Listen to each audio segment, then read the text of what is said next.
ब्रह्ममुरारिसुरार्चितलिङ्गं निर्मलभासितशोभितलिङ्गम्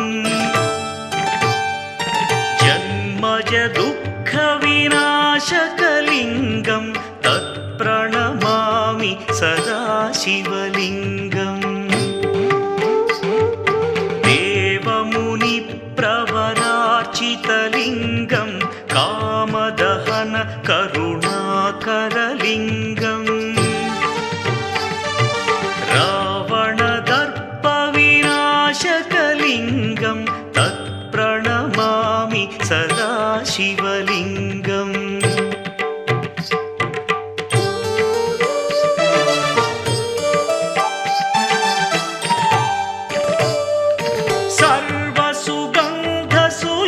सर्वसुगन्धसुलेपितलिङ्गं बुद्धिविवर्धनकारणलिङ्गं सिद्धसुरासुरवन्दितलिङ्गं तत्प्रणमामि सदा शिवलिङ्गं कनकमहामणिभूषितलिङ्गं फणिपतिवेष्टितशोभितलिङ्गम्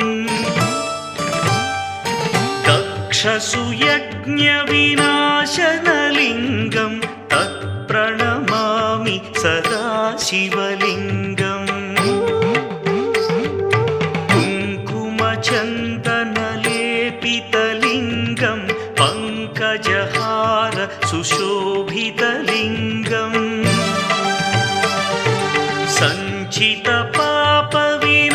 सञ्चितपापविनाशनलिङ्गं तत्प्रणमामि सदा शिवलिङ्गम्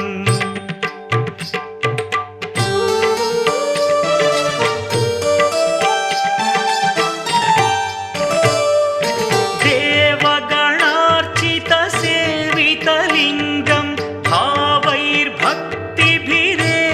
च लिङ्गं दिनकरकोटिप्रभाकरलिङ्गं तत्प्रणमामि सदा शिवलिङ्गम् अष्टदलोपरिवेष्टितलिङ्गं सर्वसमुद्भवकारणलिङ्गम्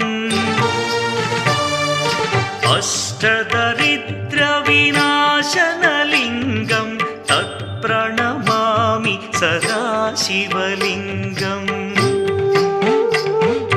सुरगुरुसुरवरपूजितलिङ्गं सुरवनपुष्पसरार्चितलिङ्गम्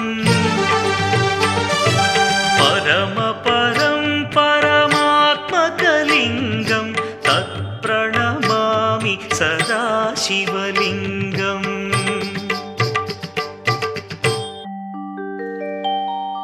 लिङ्गाष्टकमिदं पुण्यं यः पठेच्छिवसन्निधौ शिवलोकमवाप्नोति शिवेन सह मोदते त्रिदलं त्रिगुणाकारं त्रिनेत्रं च त्रियायुधं त्रिजन्मपापसंहारम् एकबिल्वं शिवार्पणम् त्रिशाखैः बिल्वपत्रैश्च अच्छिद्रैः कोमलैः शुभैः तव पूजां करिष्यामि एकबिल्वं शिवार्पणम्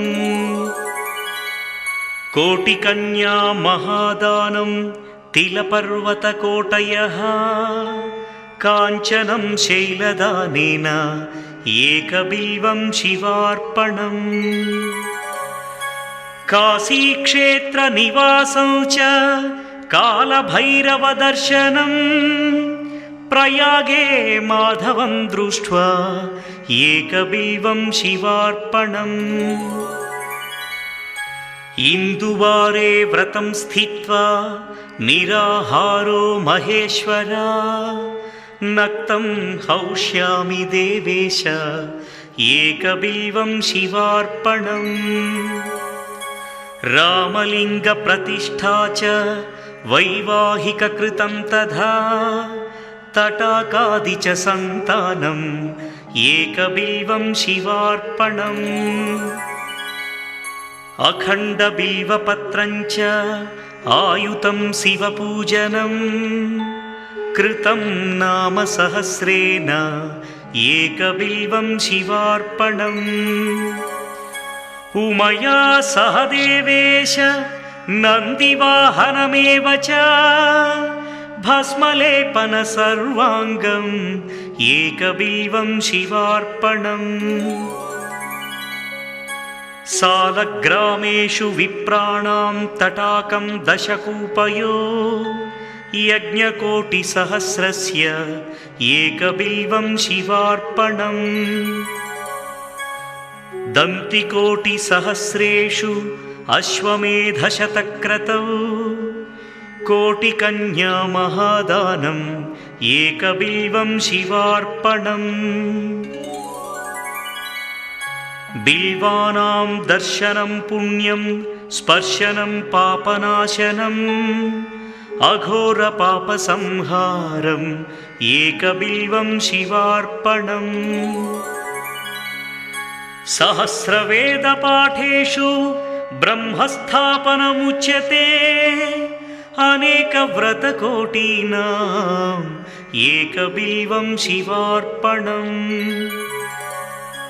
अन्नदानसहस्रेषु सहस्रोपनयनं तथा अनेकजन्मपापानि एकबिल्वं शिवार्पणम् बिल्वाष्टकमिदं पुण्यं यः पठेच्छिवसन्निधौ शिवलोकमवाप्नोति एकबिल्वं शिवार्पणम् ब्रह्ममुरारिसुरार्चितलिङ्गं निर्मलभासितशोभितलिङ्गम्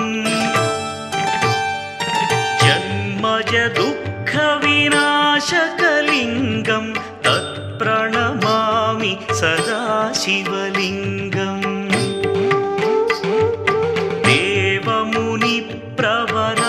देवमुनिप्रवरार्चितलिङ्गं कामदहन करुणाकरलिङ्गम्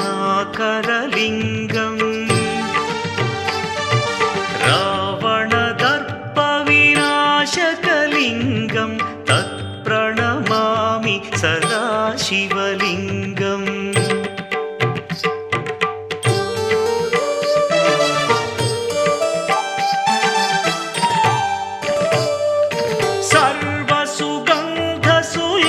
सर्वसुगन्धसुलेपितलिङ्गं बुद्धिविवर्धनकारणलिङ्गं सिद्धसुरासुरवन्दितलिङ्गं तत्प्रणमामि सदा शिवलिङ्गं कनकमहामणिभूषितलिङ्गं फणिपतिवेष्टितशोभितलिङ्गम्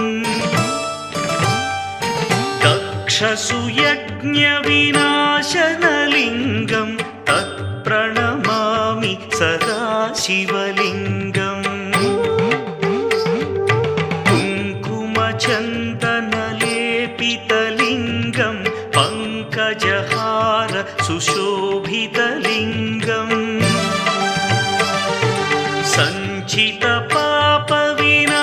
सञ्चितपापविनाशनलिङ्गं तत्प्रणमामि सदा शिवलिङ्गम्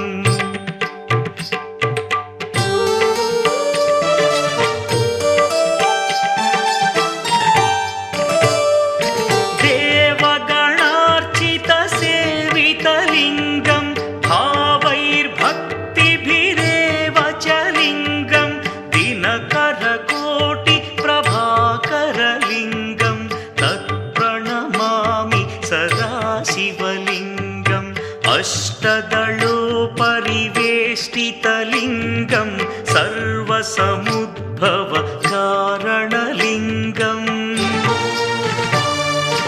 अष्टदरिद्रविनाशनलिङ्गं तत्प्रणमामि सदा शिवलिङ्गम्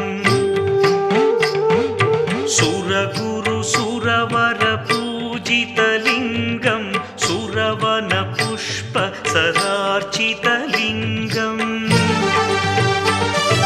परमपरं परमात्मकलिङ्गं तत्प्रणमामि सदा सदाशिवलिङ्गम्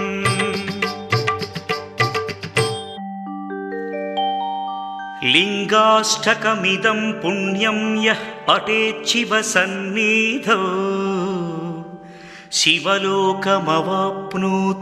शिवेन सह मोदते।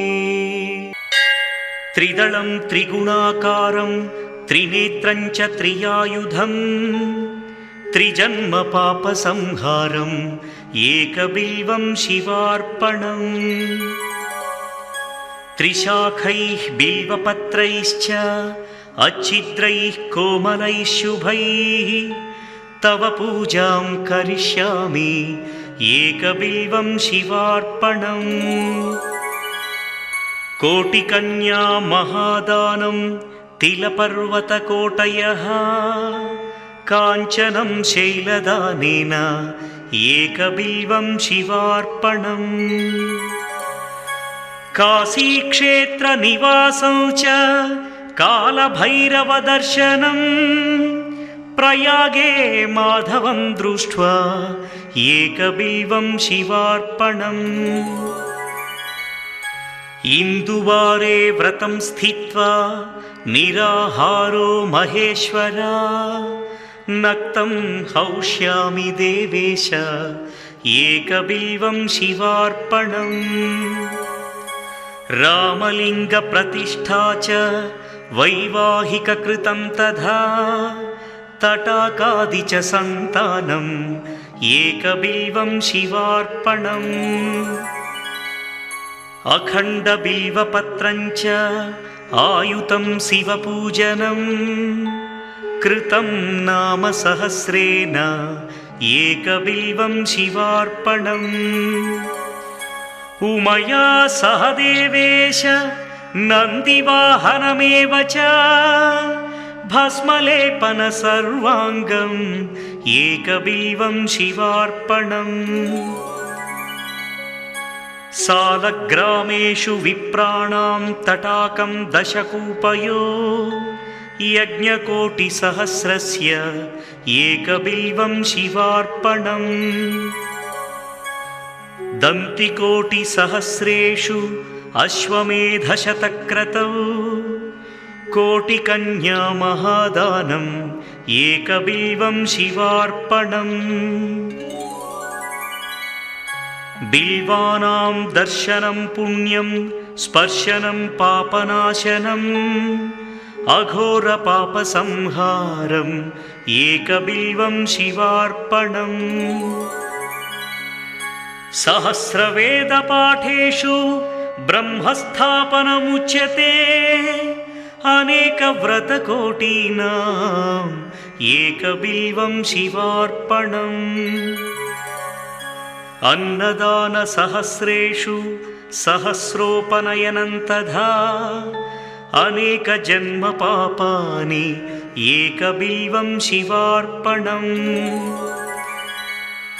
बिल्वाष्टकमिदं पुण्यं यः पठेच्छिवसन्निधौ शिवलोकमवाप्नोति एकबिल्वं शिवार्पणम्।